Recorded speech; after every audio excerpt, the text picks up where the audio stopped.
Alright guys, as promised, the T35 GPS 1080p drone. We're going to show the camera. Yesterday we did flyability. This is all about the camera. I was using a pretty good SD card, but you'll see here, bam, we had a little bit of skip.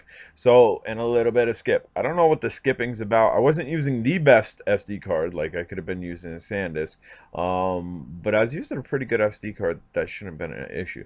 But besides the mild skipping that we get here and there, the video quality looks good, and this is a brush drone. We're not seeing a whole lot of jello. We're not seeing a whole lot of vibrations in the video or whatnot. There was a little bit of skip too.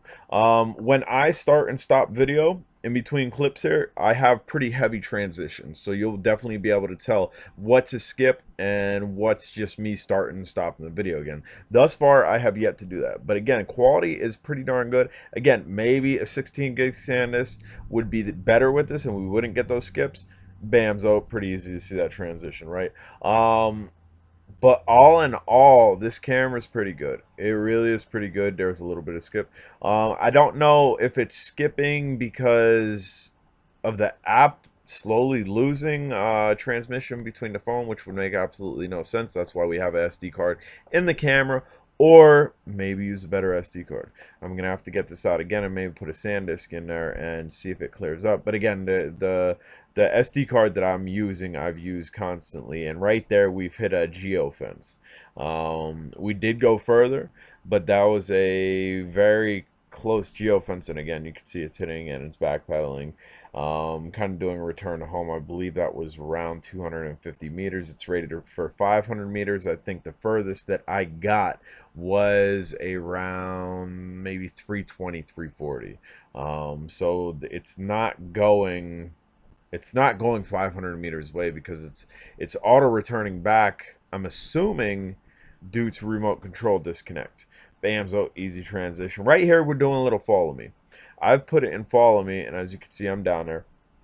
Ideally, what I should have done is adjust the camera downwards, because this is a mechanical camera that you can adjust downwards via the controller. And then I'd stay in frame, because it's like back and side pedaling. It's back and side pedaling where it's kind of losing me a little bit. Right here, I'm adjusting the camera downwards, as you can see, and there, now I'm staying in picture. Of course, there is no gimbal stabilization, there's no electronic image stabilization, and you can see a little bit of jumping. I'm going to go ahead and take off here, and the thing is going to quickly take off after me. Unfortunately, there was a little bit of skip. Again, if we could get the skip issues fixed on this, which might be SD card related, as I'll say again, which I highly doubt, but maybe it is. For a camera drone, for a non-stabilized camera drone, this camera's pretty darn good. And right now, it's kind of doing a mild orbit. After it chased me, I took it out of return to home, and then it stopped doing that mild orbit, so GPS grabbed it.